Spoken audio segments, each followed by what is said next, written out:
Del Santo Evangelio según San Mateo, capítulo 15. En aquel tiempo llegó Jesús a la orilla del mar de Galilea, subió al monte y se sentó. Acudió a él mucha gente que llevaba consigo tullidos, ciegos, lisiados, sordomudos y muchos otros enfermos. Los tendieron a sus pies y él los curó. La gente se llenó de admiración al ver que los lisiados estaban curados, que los ciegos veían, que los mudos hablaban y los tullidos caminaban, por lo que glorificaban al Dios de Israel. Jesús llamó a sus discípulos y les dijo: «Me da lástima esta gente porque llevan ya 3 días conmigo y no tienen qué comer. No quiero despedirlos en ayunas porque pueden desmayarse en el camino». Los discípulos le preguntaron: «¿Dónde vamos a conseguir en este lugar despoblado panes suficientes para saciar a tal muchedumbre?». Jesús les preguntó: «¿Cuántos panes tienen?». Ellos contestaron: 7 y unos cuantos peces. Después de ordenar a la gente que se sentara en el suelo, Jesús tomó los 7 panes y los pescados, y habiendo dado gracias a Dios, los partió y los fue entregando a los discípulos y los discípulos a la gente. Todos comieron hasta saciarse y llenaron 7 canastos con los pedazos que habían sobrado. Palabra del Señor.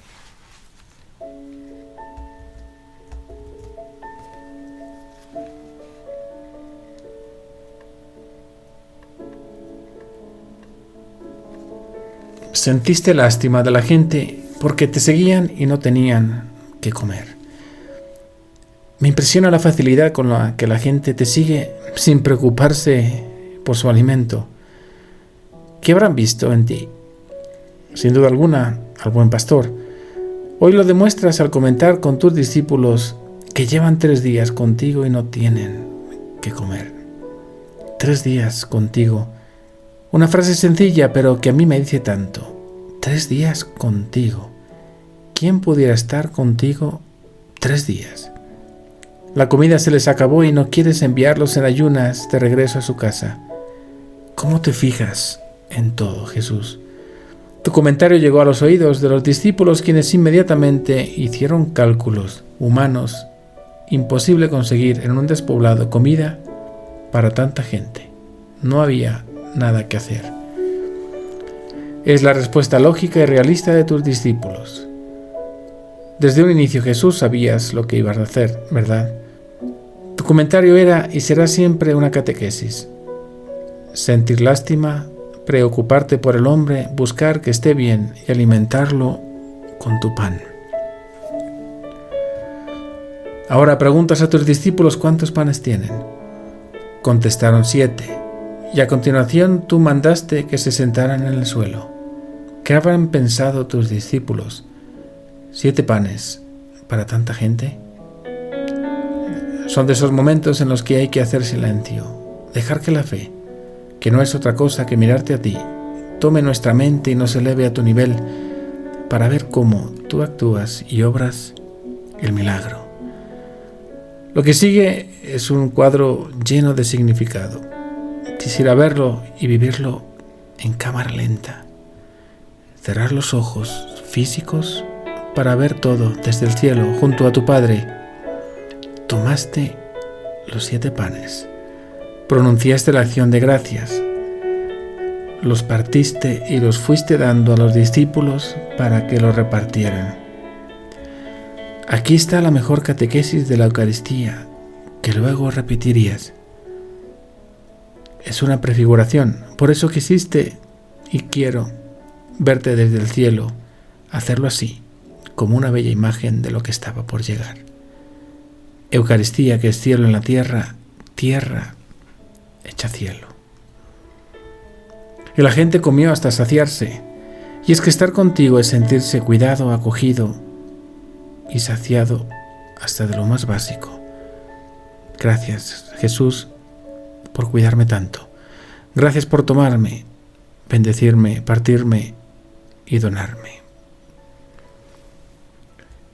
Como propósito te invito hoy a hacer una preparación de tu corazón en oración para recibir la próxima comunión con más fervor, sintiéndote elegido, especial, porque Jesús se preocupa por ti y por todo lo tuyo. Que también, y como propósito, nosotros nos preocupemos por Jesús, por lo suyo, por cada detalle. Que aprendamos a entrar en su presencia, a entrar en la iglesia en silencio, a maravillarnos y admirarnos de ese amor de quien está presente en silencio, aprender a escucharlo. Ojalá también nosotros tengamos detalles con Jesús. Y que la bendición de Dios Todopoderoso nos acompañe siempre bajo la presencia maternal de María, Padre, Hijo y Espíritu Santo. Amén.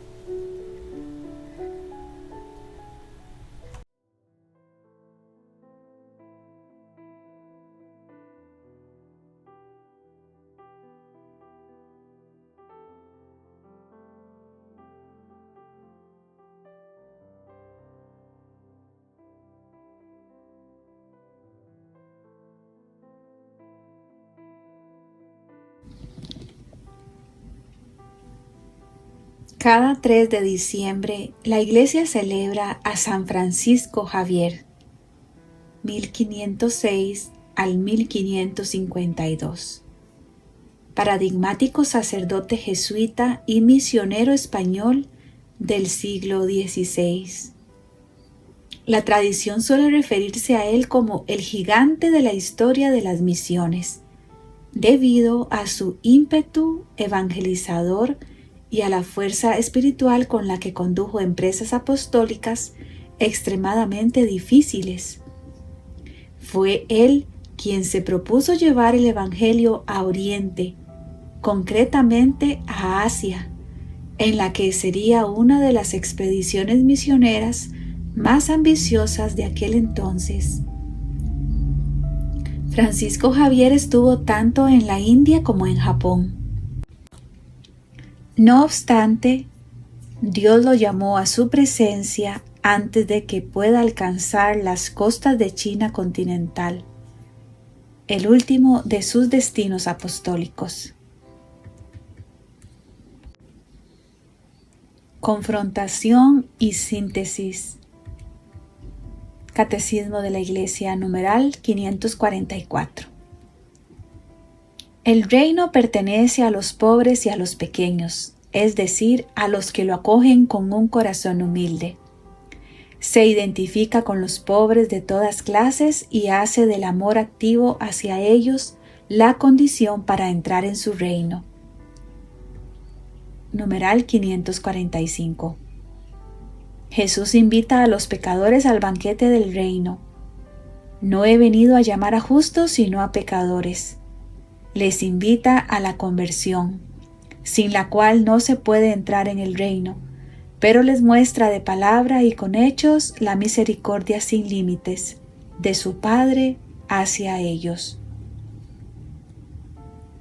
Numeral 548. Los signos que lleva a cabo Jesús testimonian que el Padre le ha enviado. Invitan a creer en Jesús. Concede lo que le piden a los que acuden a Él con fe. Por tanto, los milagros fortalecen la fe en aquel que hace las obras de su Padre. Estas testimonian que Él es Hijo de Dios. Numeral 549. Al liberar a algunos hombres de los males terrenos del hambre, de la injusticia, de la enfermedad y de la muerte, Jesús realizó unos signos mesiánicos. No obstante, no vino para abolir todos los males aquí abajo, sino a liberar a los hombres de la esclavitud más grave, la del pecado. Y en el numeral 1329 nos dice que con este gesto, la fracción del pan, se quiere significar que todos los que comen de este único pan, partido que es Cristo, entran en comunión con Él y forman un solo cuerpo en Él. Numeral 1335. Los milagros de la multiplicación de los panes. Cuando el Señor dijo la bendición, partió y distribuyó los panes por medio de sus discípulos para alimentar la multitud. prefiguran la sobreabundancia de este único pan de su Eucaristía. El signo del agua convertida en vino en Caná anuncia ya la hora de la glorificación de Jesús. Manifiesta el cumplimiento del banquete de las bodas en el reino del Padre, donde los fieles beberán el vino nuevo, convertido en sangre de Cristo. En el Magisterio nos dice San Juan Crisóstomo, al explicar estos versículos dice: no se atrevía a pedir pan el pueblo, que había venido para obtener curación. Por eso el Señor, que ama a los hombres y cuida de todos, da pan aún a aquellos que no se lo piden. Por esta razón dice: tengo compasión de estas gentes, y para indicar que esa gente no traía alimento alguno para el camino, añade: porque ha 3 días que perseveran conmigo y no tienen que comer. Y aun cuando lo hubieran traído, lo natural es que se les hubiese terminado. Por eso el Señor no hizo el milagro en el primero o segundo día, sino en el tercero, cuando la comida ya se había terminado, a fin de que, viéndose ellos en tal apuro, apreciasen más el beneficio que recibían. Las palabras del Señor, y no quiero despedirlas en ayunas, evidencian aún más la gran distancia de donde venían y la falta de alimentos. El Señor no hizo el milagro a continuación de las palabras: no quiero desecharlas en ayunas, con el objeto de que los discípulos prestaran más atención, mediante la pregunta que ellos hacían y la respuesta que les dio el Señor, para que brillara más su fe y para que le dijeran: haz los panes.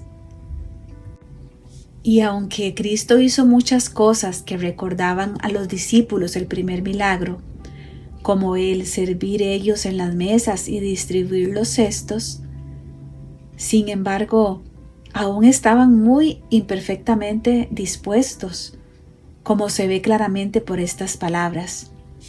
Y los discípulos dijeron: ¿cómo podremos hallar? Dijeron ellos esto a causa de la enfermedad de sus pensamientos, a pesar de que no podían dudar del milagro por lo que les acababa de decir el Señor.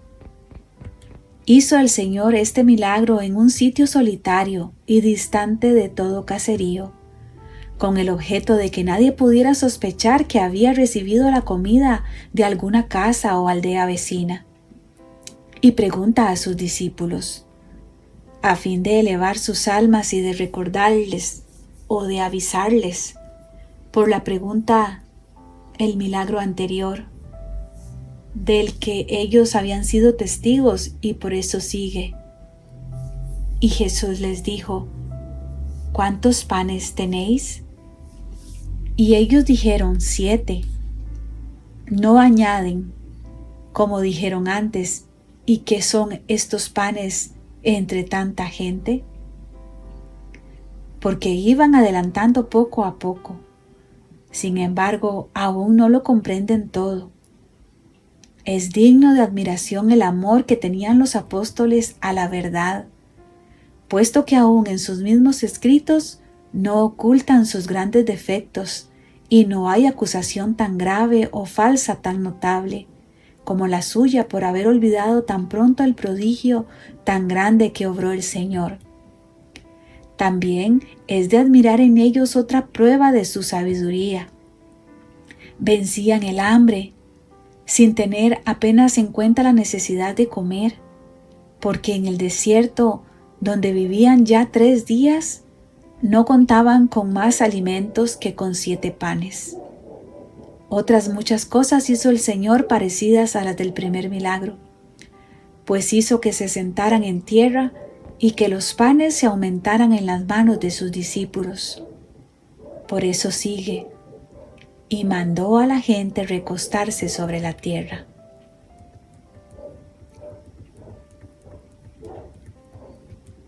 El Papa Francisco, en una homilía del 30 de mayo del 2013, señala: ¿dónde encontraremos en un desierto suficiente pan para saciar al hambre de una multitud? ¿De dónde nace la multiplicación de los panes? La respuesta está en la invitación de Jesús a los discípulos. Dadles vosotros, dar, compartir. ¿Qué comparten los discípulos? Lo poco que tienen, 5 panes y 2 peces. Pero son precisamente esos panes y esos peces los que en las manos del Señor sacian a toda la multitud. Y son justamente los discípulos, perplejos ante la incapacidad de sus medios y la pobreza de lo que pueden poner a disposición, quienes acomodan a la gente y distribuyen, confiando en la palabra de Jesús, los panes y los peces que sacian a la multitud. Nosotros debemos saber poner a disposición de Dios lo que tenemos, porque solo compartiendo nuestra vida será fecunda. Esta tarde, en la Eucaristía, de nuevo el Señor distribuye para nosotros el pan que es su cuerpo. Él se hace don. Y también nosotros experimentamos la solidaridad de Dios con el hambre. Una solidaridad que jamás se agota. Una solidaridad que no acaba de sorprendernos. Dios se hace cercano a nosotros en el sacrificio de la cruz. Se abaja entrando en la oscuridad de la muerte para darnos su vida, que vence el mal, el egoísmo y la muerte. Jesús también esta tarde se da a nosotros en la Eucaristía. Comparte en nuestro mismo camino. Es más, se hace alimento, el verdadero alimento que sostiene nuestra vida. Y en la Eucaristía el Señor nos hace recorrer su camino, el del servicio, el de compartir, el del don. Y lo poco que tenemos, lo poco que somos. Si se comparte, se convierte en riqueza, porque el poder de Dios, que es el del amor, desciende sobre nuestra pobreza para transformarla. En el libro de Cielo, en el volumen 12 de febrero 6 de 1919, le dice Jesús a Luisa: Hija mía, conforme el alma va encerrando en ella mi querer y me ama, en mi querer me encierra a mí, y amándome forma en torno a mí los accidentes para aprisionarme dentro y forma una hostia para mí. Así si sufre, si repara, etc., y encierra mi querer, me forma tantas hostias para que yo me comulgue a mí mismo y sacie mi hambre en modo divino y digno de mí.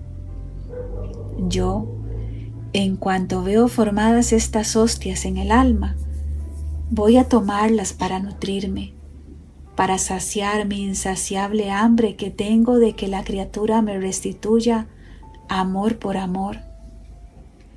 Así que puedes decirme: tú te has dado en comunión a mí, también yo me he dado en comunión a ti. Volumen 8, junio 31, 1908. Soy yo quien da la libertad a los pobres. Estoy cansado de los ricos. Mucho han hecho. Cuánto dinero gastado en bailes, en teatros, en inútiles viajes, en vanidades y también en pecados. Y los pobres no han podido tener suficiente pan para saciar su hambre, oprimidos, cansados, amargados. Si les hubieran dado solo lo que han gastado en cosas no necesarias, mis pobres habrían sido felices. pero los ricos los han tenido como una familia que no pertenecía a ellos. Es más, los han despreciado, teniéndose para ellos las comodidades, las diversiones, como cosas pertenecientes a su condición, y dejando a los pobres en la miseria como cosa de su condición.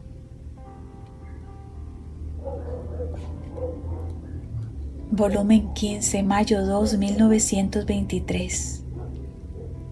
Dice Jesús: danos hoy nuestro pan de cada día. Yo decía: Padre nuestro, a nombre de todos te pido 3 clases de pan cada día. El pan de tu voluntad, que es más que pan, porque si el pan es necesario 2 o 3 veces al día, en cambio este es necesario a cada momento, en todas las circunstancias. Es más, debe ser no solo pan, sino como aire balsámico que lleva la vida, la circulación de la vida divina en la criatura.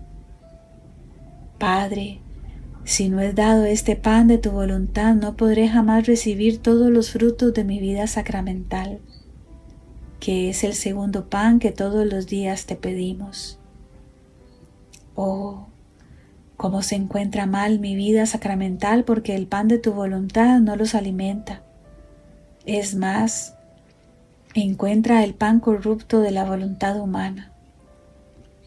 Oh, cómo me da asco, cómo lo rehuyo, y si bien voy a ellos, pero los frutos, los bienes, los efectos, la santidad, no puedo darlos, porque no encuentro nuestro pan. Y si alguna cosa doy, es en pequeña proporción, según sus disposiciones, pero no todos los bienes que contengo. Y mi vida sacramental espera pacientemente que el hombre tome el pan de la voluntad suprema para poder dar todo el bien de mi vida sacramental.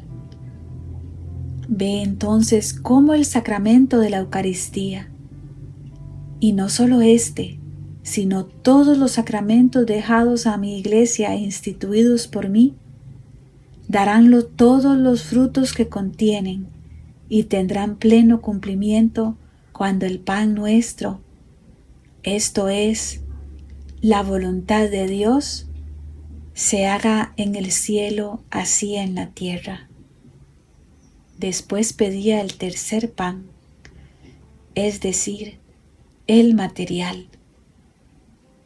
¿Cómo podía decir danos hoy nuestro pan, si el hombre, debiendo hacer nuestra voluntad, lo que era nuestro era suyo?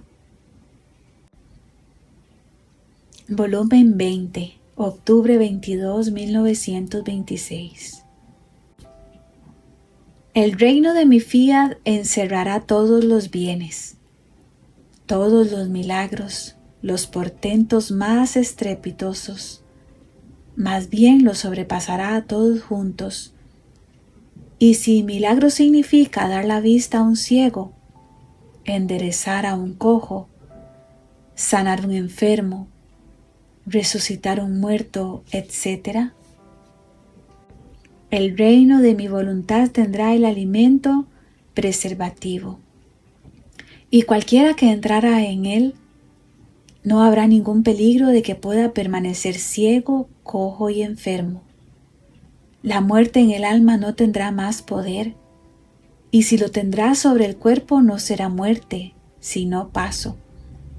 Y faltando el alimento de la culpa y la voluntad humana degradada que produce la corrupción en los cuerpos, y estando el alimento preservativo de mi voluntad, tampoco los cuerpos estarán sujetos a descomponerse y a corromperse tan horriblemente de infundir temor aún a los más fuertes, como es ahora, sino que quedarán compuestos en sus sepulcros esperando el día de la resurrección de todos.